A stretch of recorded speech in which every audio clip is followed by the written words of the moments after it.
தடை 100 வந்தாலும் செயல் வெற்றியாக்கி தரும் தாராள குணம் கொண்டவன்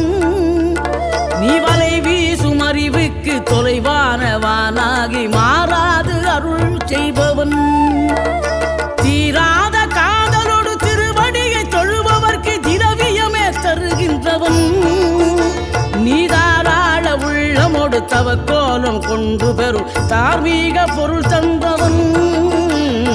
தார்மீக பொருள் தந்தவன் ஆறுபடை வீடும் அருள் வழங்கும் முருகா அருகே நீ ஓடோடிவா மூவிரண்டு முகம் ஜொலிக்க 2 கரங்களுடன் ஆதரவு